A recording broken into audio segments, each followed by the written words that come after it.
The wind moved across the high plains like a lonely traveler who had forgotten where home was, carrying the faint smell of dust, pine smoke, and distant rain. The sky above the rugged frontier stretched wide as a promise no one could ever fully understand. In that land of wide rivers and buffalo trails, where the sun carved deep shadows into canyon walls and old life refused to surrender, a young woman stepped down from a slow-moving wagon, holding a worn satchel close to her heart. She had traveled a long way, farther than most women dared to go, all for a chance to escape a past that had chased her like a wolf on her heels. The townsfolk watched her with quiet interest, whispering about her arrival and the strange arrangement she had agreed to. Some spoke with pity, others with curiosity. But no one came forward to ask if she was scared. She had answered a mail-order bride post not because she dreamed of marriage, but because she needed shelter, protection, and a future she could claim as her own. Her clothes were plain, and her eyes looked older than her years. She had left behind memories she hoped would sink into dust, though she feared they would return like thunder that follows even the quietest sky. The envelope she carried still smelled of wood smoke and wild sage, sealed with a symbol she did not recognize until someone in the town told her it belonged to an Apache warrior known for his height, strength, and quiet ways. Rumors painted him like an untamed storm, a man who lived between two worlds and trusted neither. They said he had once lived among his people in the mountains, but now kept to himself in a weathered cabin beyond the edge of the settlement. No one dared to visit him uninvited. She felt her knees weaken when the man arrived to meet her. He came on horseback, silent as pine shadows, and every part of him looked carved from the same earth he walked on. His long dark hair was tied back, his shoulders were broad, and his eyes held a depth she could not read. He spoke little to the townsfolk and did not bow his head to judgment. Instead, he studied her with a steady gaze that felt neither cruel nor gentle, only truthful. When he nodded for her to mount his horse, her breath caught. Unsure if this road truly led toward freedom or something she could not escape, she climbed up behind him. They rode away from the last familiar voices she would hear for many miles. Their path wound through tall grass, cottonwood trees, and narrow trails shaped by hooves long before either of them was born. She held tight to her satchel and tried not to tremble. He spoke only once during the journey, saying that the land around them did not belong to fences or papers, but to the wind and the people who respected it. His voice carried the weight of old stories that lived longer than men. She wondered what made him seek a bride through written letters rather than through his own people, yet she could not gather the courage to ask. When they reached his cabin, she saw how isolated it stood, built of sturdy logs, surrounded by animal pelts, woven tools, and tracks that showed he had survived winters far worse than anything she could imagine. Inside, the cabin smelled of cedar, dried herbs, and warm earth. There's no sign of chaos or wild temper as the townsfolk whispered. Instead, everything felt carefully arranged, as though each object held a purpose. She kept waiting for him to speak words she feared would bind her forever. Instead, he placed a small wooden bowl before her, with cooked venison and berries, then sat across from her at the fire without asking who she was running from or what sorrow lay behind her eyes. She sensed that he already knew people only crossed the frontier like this when they had nothing left behind them but shadows. When he finally spoke again, his voice held neither threat nor softness, only truth carved by deep experience. He told her she would not be forced to stay, nor would she be made to live in fear inside his home. Then he said the line she never expected to hear.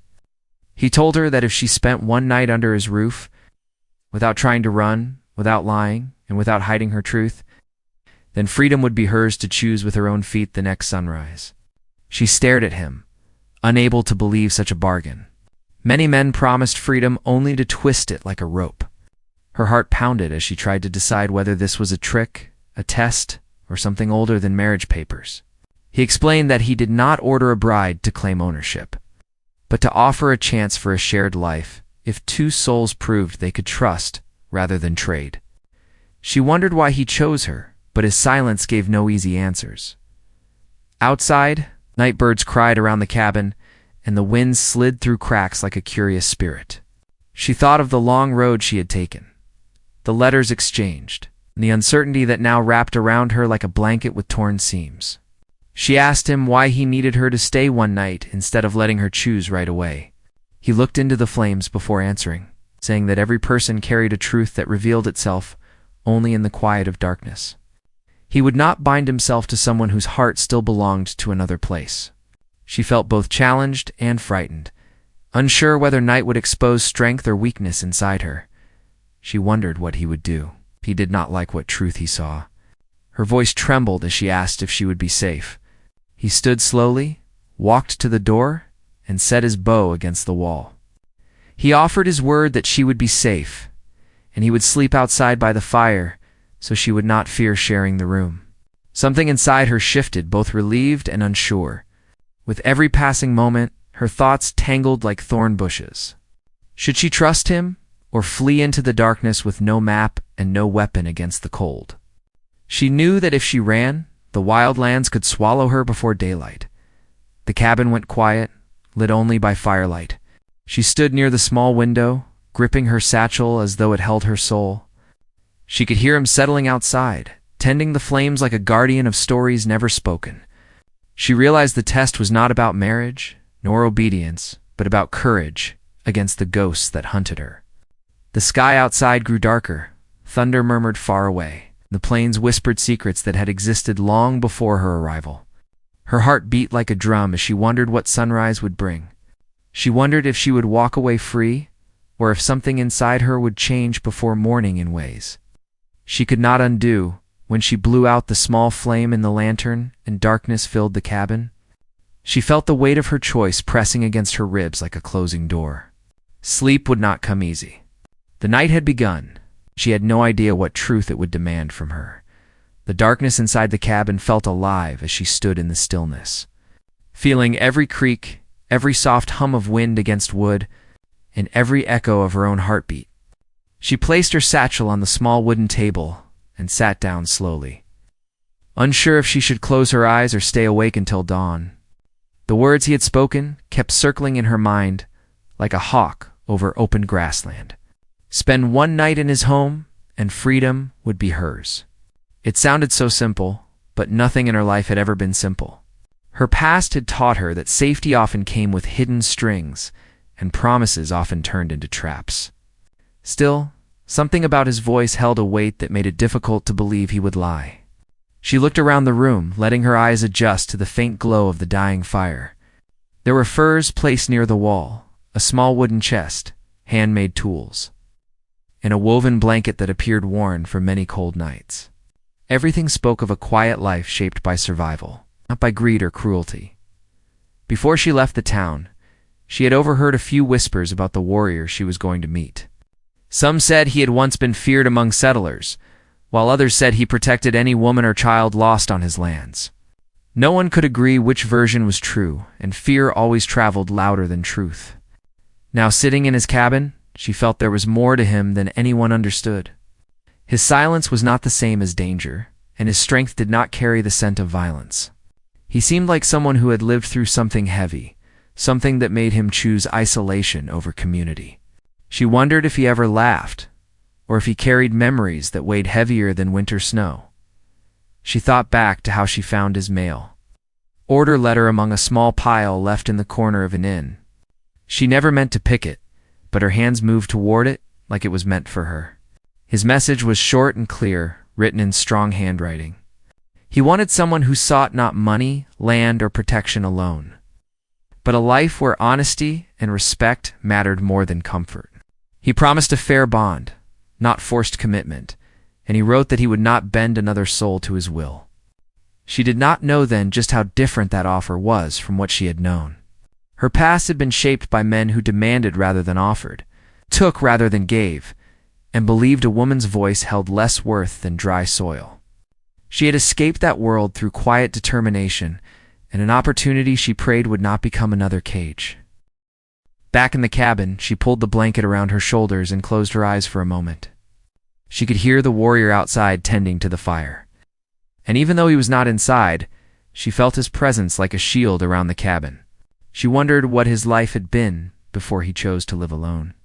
She had heard how his people once roamed free, following the seasons, teaching their children to read signs of nature, and singing stories that kept their history alive. But the land had changed when strangers came, building fences and claiming soil with ink rather than ancestry. Battles had been fought, families had been separated, and many who once walked proudly now walked with quiet grief. Maybe he carried some part of that story in his eyes, and maybe the world had forced him to become something neither side fully accepted. Outside, a sudden howl of wind made her open her eyes again. She slowly walked toward the small window, seeing nothing but dark sky and faint sparks rising from his fire. She wondered why he lived so far from everyone else, yet close enough to receive mail. Perhaps he wanted distance without being forgotten. She thought about asking him in the morning if she stayed long enough to see it. The longer she stood in the room, the more she realized that she had been given something rare, something she'd never expected to find in the wild frontier. She had been given a choice. She could stay through the night and trust that dawn would bring answers, or she could run into the unknown and let fear lead her again. She walked back to the table and opened her satchel to remind herself why she had left her old life behind. Inside was a folded cloth, a piece of bread, and a small carved figurine given to her by someone she once cared for. Holding the little object in her palm brought a sting behind her eyes. She remembered a warm voice promising that life would someday be kind, even though kindness felt like a distant legend. But she had learned something from every step of her journey. Pain could turn a person cold, but it could also turn a person wise. She wiped her eyes and closed the satchel again, realizing she did not come this far just to be ruled by fear. Outside, she heard movement and curiosity made her slowly crack the door open. The warrior sat close to the fire, sharpening a tool with slow, steady movements. He looked toward her but did not speak. His calm silence felt like another language that did not need extra words. She wanted to ask him so many things. Why he chose her, what his past held, what he hoped for, and why one night mattered so much. Instead, she simply asked if he ever regretted living away from others. His eyes moved to the fire before answering. He explained that humans often spoke without understanding the cost of their words, and he preferred to live where actions were clearer than promises. He said the land gave him truth because it could not lie. She sat near the doorway while he worked, the fire casting soft light against his strong features. She could see careful scars on his arm, each one telling a story that did not need to be spoken aloud. She finally asked him why he wanted someone who arrived through written letters, rather than through his tribe or neighboring towns. He paused before answering, as if choosing words that would not be misunderstood. He said he was not looking for someone who came from duty or expectation. He wanted someone who knew what it meant to walk through hardship and still choose hope over bitterness. She wondered if he was describing her or himself. He asked her if she feared him. She hesitated, not wanting to offend nor lie. She admitted that she did not know him enough to fear or trust him, but she feared what life could turn into if she made another wrong choice. His expression remained steady as he said fear was never shameful, only running from it without facing truth was. She stayed there a little longer, letting the warmth of the fire ease the tension inside her. She realized she was learning more about him through quiet moments than she ever could through long explanations. After a while, he stood and placed another log on the fire. He told her she should rest, and dawn would decide what needed to be known. There was no threat in his tone, only certainty. She walked back inside, feeling a strange mix of nerves and comfort. She lay down on the furs, listening to the faint crackle of the fire outside and the distant sound of night creatures. She wondered if the land itself was testing her, watching her choice with ancient eyes. She closed her eyes and tried to breathe slow, telling herself that sunrise would come no matter what fear tried to whisper. What she did not know was that the warrior outside was fighting his own thoughts. He had chosen her not because he needed a bride, but because something in her words felt familiar. He could sense she carried secrets. He feared that if she left in the morning without trust, she would carry danger with her. The night grew deeper and colder, and both of them lay awake in different places, unsure of the truth that waited for morning. The question hanging silently in the air was whether the test was truly hers alone, or if he too was standing at the edge of a choice he could not take back. The fire burned low, and the land held its breath, waiting for dawn to decide what path their lives would take next. She woke before the sun, unsure if she had slept at all. The faint gray of early morning pushed against the window, and the cabin felt colder, as if the night had taken something from her and had not yet given anything back. For a moment she forgot where she was, then the memory of the long ride, the quiet Apache warrior, and his strange bargain returned in a rush. Spend one night in his home, and freedom would be hers. She lay still on the furs, listening. Outside she could hear the soft crackle of coals and the low murmur of a man speaking to his horse in a language that carried the spirit of the land itself. She sat up and pulled the blanket around her shoulders, feeling the weight of the day waiting just beyond the door. This was the morning that would decide everything, yet nothing felt clear. Her fear had not vanished with darkness, but something else had grown. A restless curiosity about the man whose life stood separate from towns, laws, and fences. She walked to the small basin, splashed her face with cold water, and saw in her reflection a woman who looked both older and more alive than the girl who had left the boarding house weeks before. Her eyes held questions that would not be quiet. When she stepped outside, the chill bit her skin, but the air felt clean in a way that city streets never did. The warrior stood near a small corral, tightening the rope on a rail. His horse, a strong bay with a dark mane, lifted its head and snorted. He greeted her with a short nod, his expression unreadable. For a breath she wondered if he had changed his mind about his promise. She searched his face for any sign of anger or regret, but found only the same calm watchfulness. He asked if she had slept. She answered that she had tried. He did not smile, yet something softened in his gaze. Like a stone warmed by sunlight, he handed her a wooden cup filled with warm broth made from bones and herbs. She thanked him and drank, feeling strength seep back into her limbs. The land around the cabin stretched wide, hills rising in the distance, cottonwoods marking the line of a hidden creek. Smoke from the dying fire curled upward, carrying the scent of juniper. She could not deny the beauty of the frontier, even though danger lurked along its edges. While she stood there, taking it in, he spoke again, asking if she still hoped to claim her freedom after this morning, or if she wished to speak of staying. The question should have been simple, but it felt heavy. Instead of answering, she asked him what he believed freedom truly meant. Many men she had known used the word freely, yet their idea of freedom had always meant her obedience. He considered her for a moment. Then he said freedom was not running from everything, nor was it living without responsibility. It was choosing who you walk beside and where you plant your feet, even when the world disapproves. His words struck her because they echoed thoughts she had carried in secret. She looked at him, trying to see whether he was a man shaped by pride or by loss. He, in turn, wished to know more about the stranger who had arrived at his door. The letters they had exchanged told him little.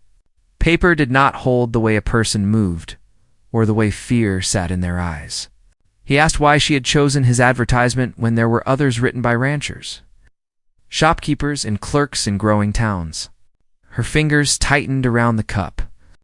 Part of her wanted to keep her past buried, to hold her story like a locked chest.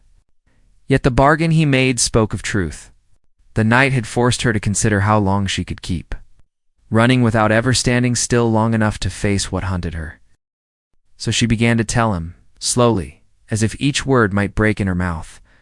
She told him about the crowded boarding house, where she washed clothes until her hands felt raw, and where men who walked in with silver on their belts believed that desperation made every woman easy prey. She spoke of one man in particular, a rancher who owned more cattle than most people could count. He had seen her hanging laundry and decided she would make a fine addition to his house, whether she agreed or not. At first he came with compliments, then with gifts, then with threats. When she refused to be bought, he used the law like a whip, claiming she owed him money she had never taken. The owner of the boarding house grew scared and pushed her out, saying she attracted trouble. She told the warrior how she had gone to the small-town church seeking help, only to find the rancher talking quietly with the preacher and the sheriff. The sight of the three men together had chilled her to the bone. She realized she stood alone against a circle of power that would close on her like barbed wire. That same night, she packed what little she had and fled to another town downriver, where she found the mail-order board. His letter had stood apart because it did not sound like a bargain for ownership. It sounded like a man asking to share ground, not claim it. Though she still feared that even honest words could hide a trap, the warrior listened without interrupting. When she finished, he crouched near the fire and stirred the coals with a stick, deep in thought. He told her he knew of men like that rancher. In his younger days, he had seen how certain settlers used law papers to steal land that had held his people's stories for generations. He said that some fights were not won with weapons, but with quiet strength and patience. And sometimes a person had to step sideways, out of reach, to find a new way to resist. Her decision to leave had been such a step, even if it felt more like running. While they spoke, the land around them slowly woke. Birdsong drifted from the trees, and the sky turned from gray to pale blue. Yet beneath the calm, a quiet unease moved in the warrior's gut. He had noticed something before dawn. While fetching water from the creek, he had seen faint tracks near the rise above his cabin. They were not his, nor were they from travelers passing through. The prince showed shod horses, the kind favored by ranchers and town riders, not wanderers.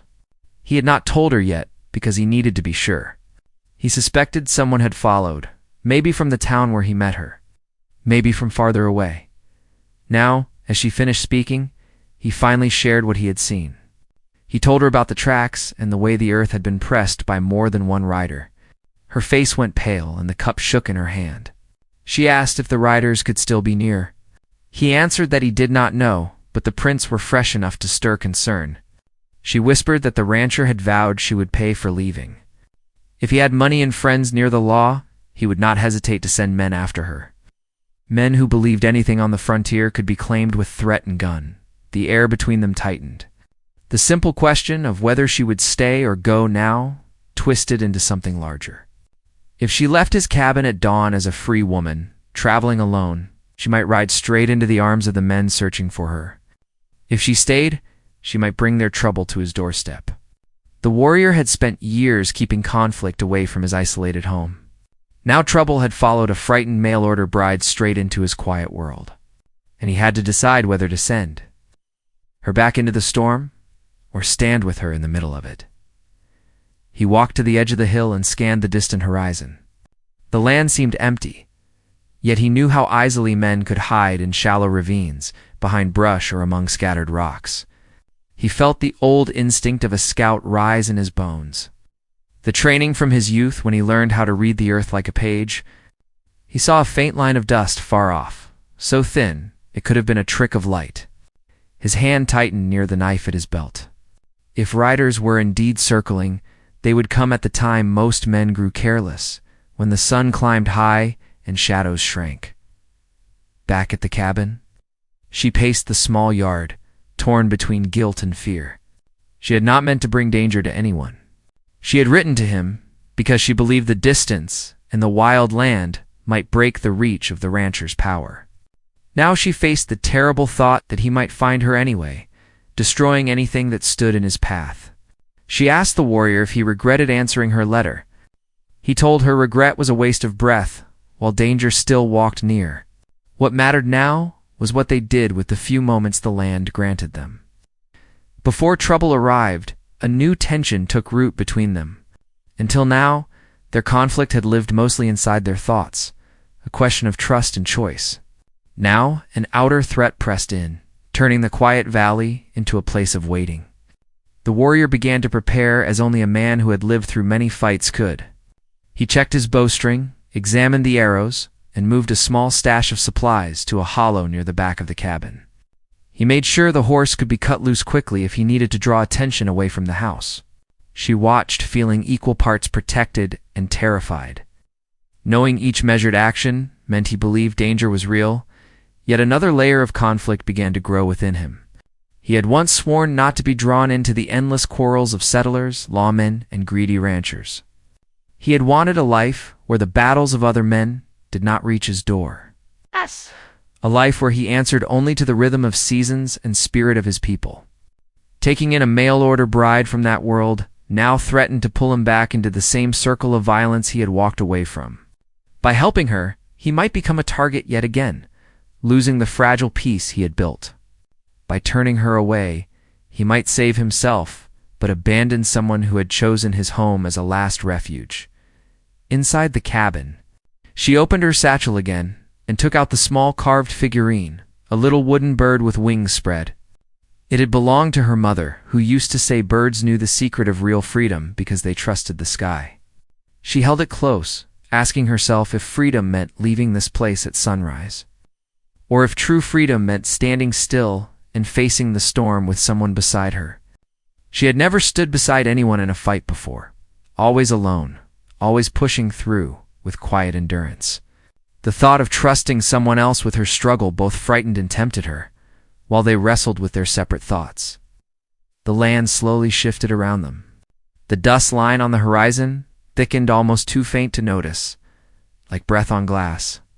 Somewhere out there, riders moved with purpose, guided by a trail that grew clearer with each step.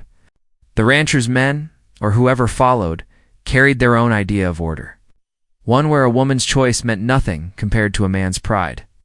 They were drawing closer to the lonely cabin of a towering Apache warrior and the mail-order bride who stood at the center of a promise that might soon be tested in ways neither of them yet understood. The sun climbed higher, and the wind changed direction, bringing with it the distant sound of hooves filtered through open space.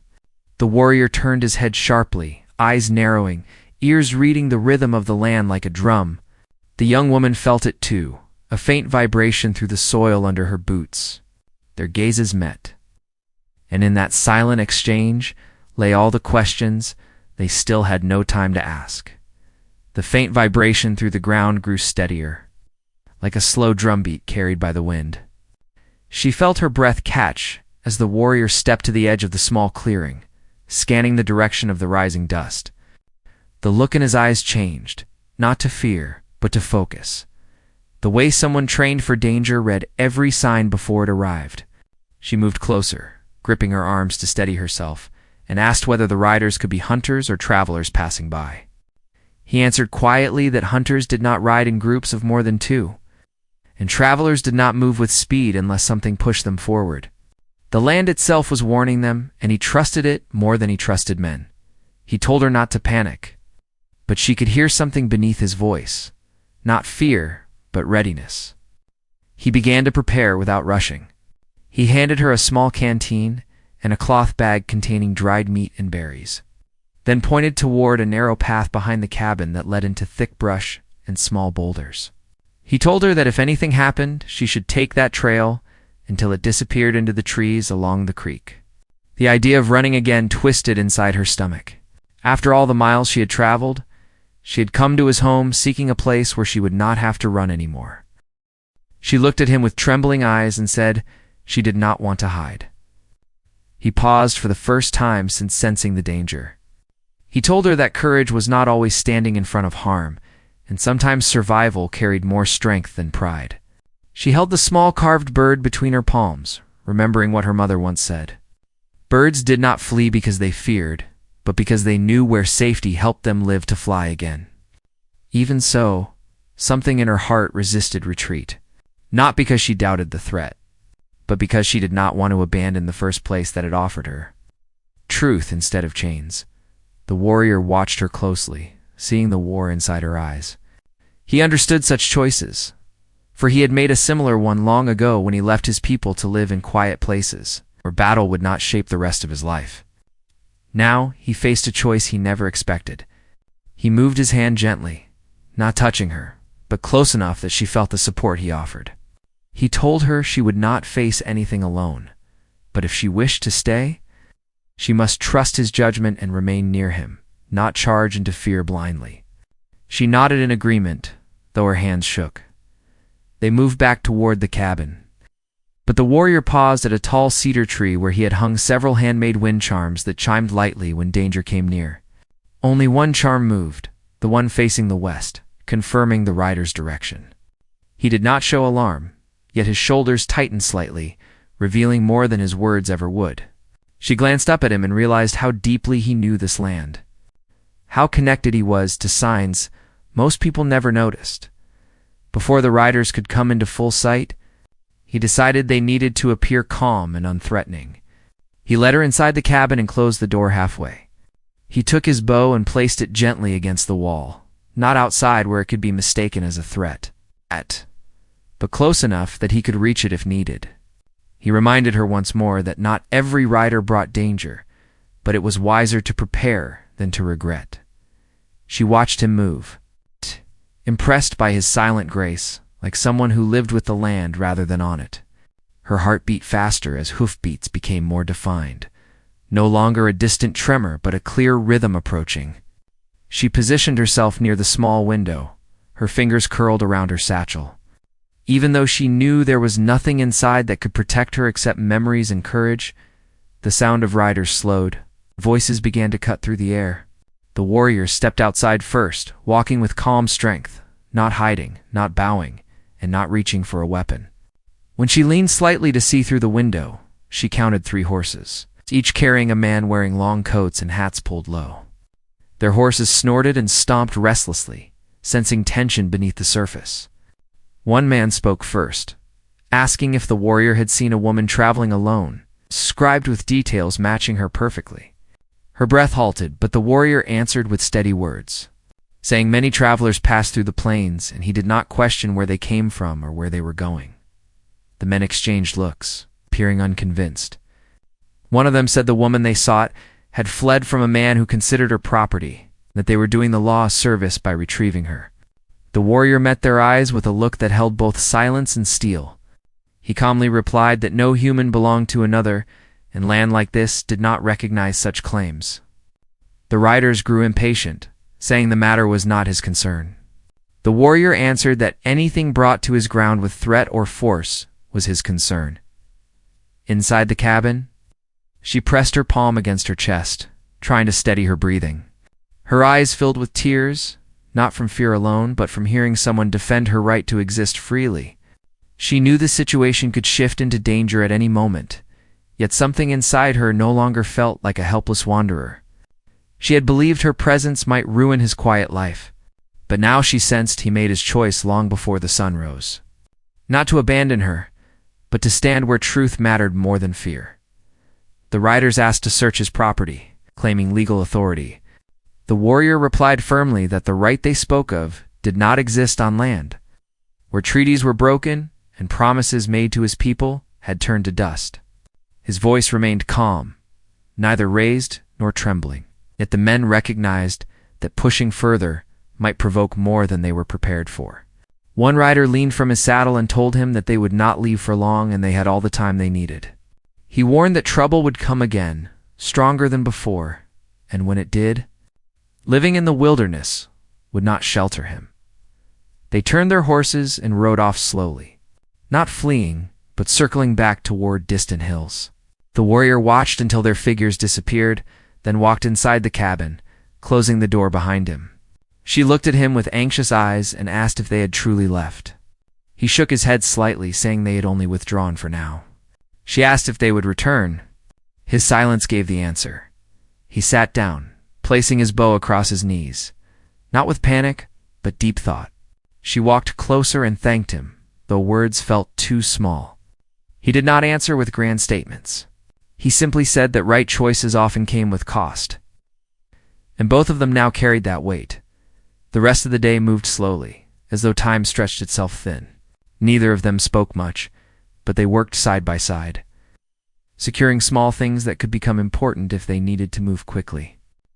He showed her where water could be stored, how to close shutters without making noise, and how to listen for sounds that did not belong to nature. She tried each task carefully, wanting to learn rather than depend blindly, as the sun lowered. They shared a quiet meal inside, though neither tasted much.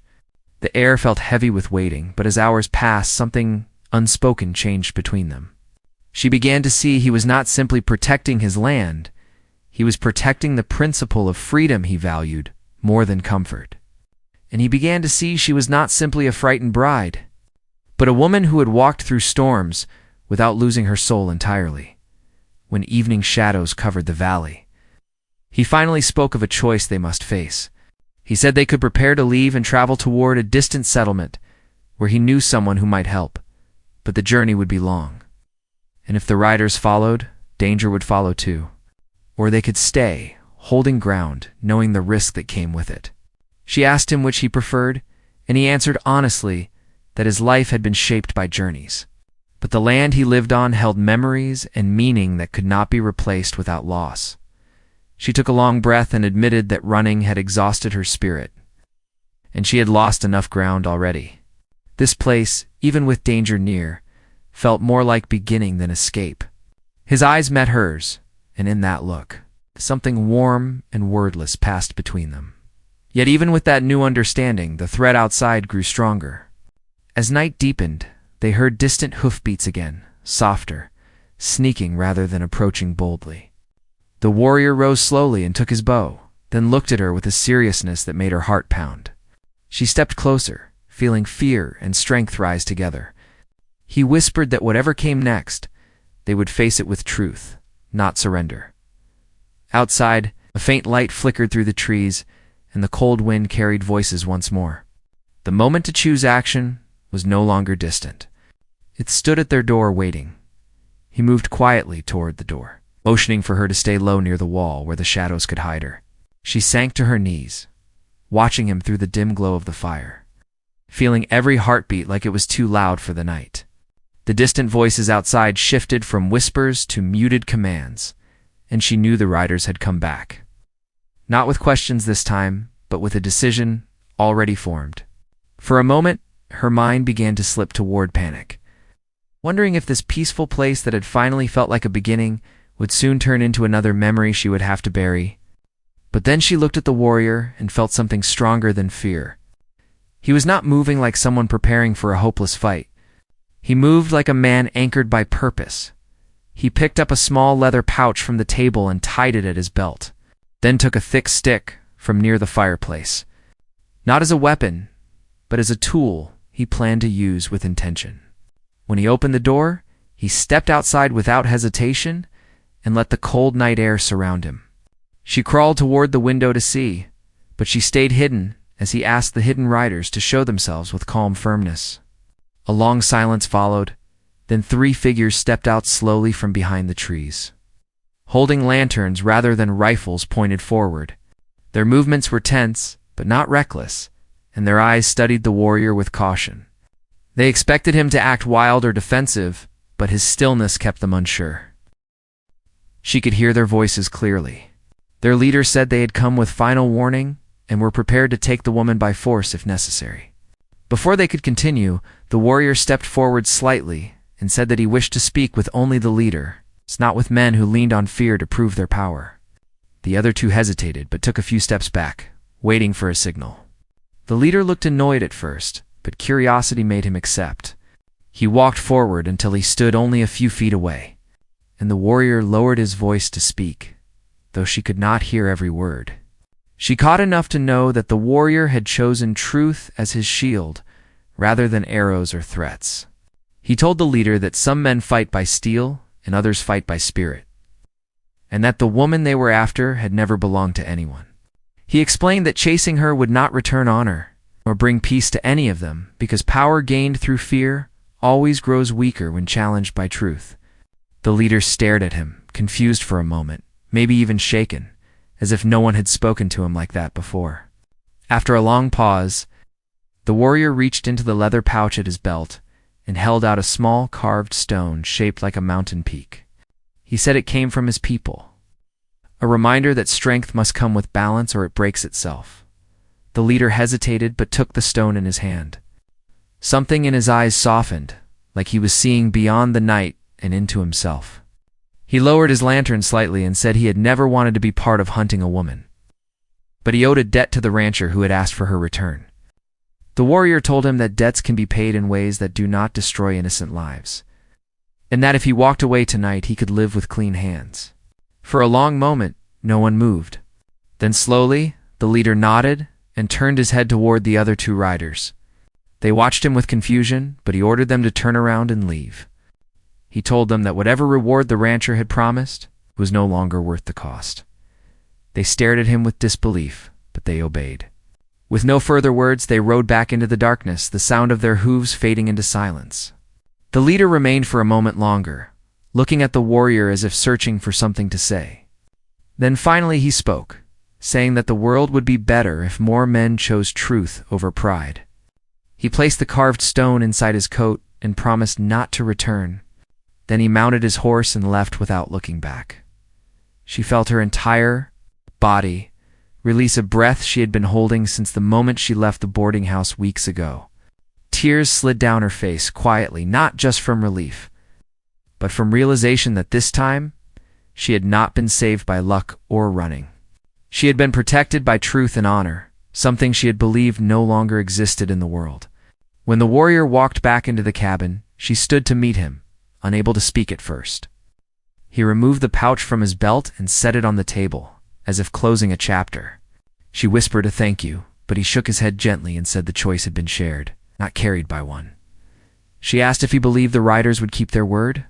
He answered that the leader had looked like a man who recognized the weight of his choice and would not want to carry shame any further. She looked into his calm eyes and realized that he had faced the night with courage, not for reward, but because his spirit would not bend to fear or injustice. She then told him something she had never spoken aloud to anyone.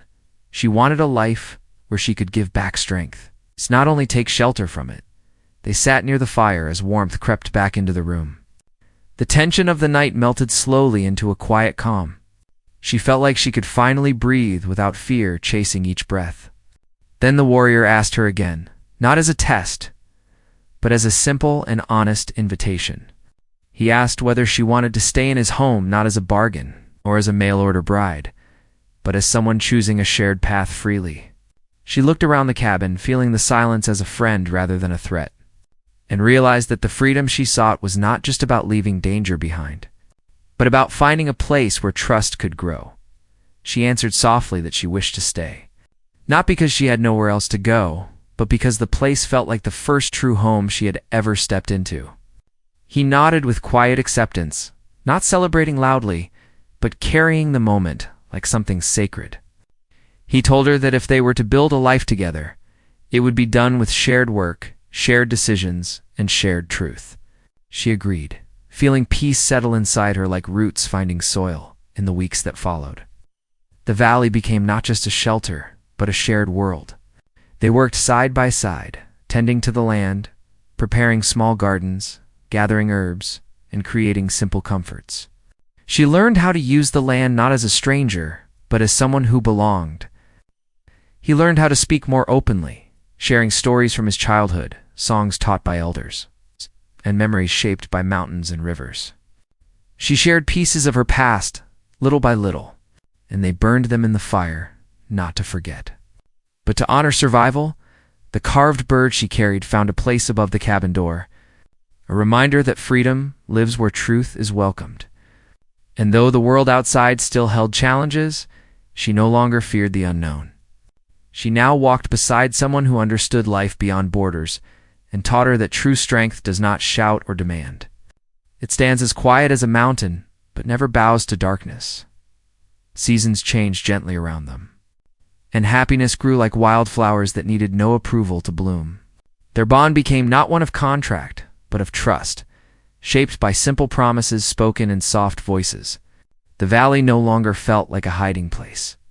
It felt like the beginning of a life built on honesty, dignity, and shared hope.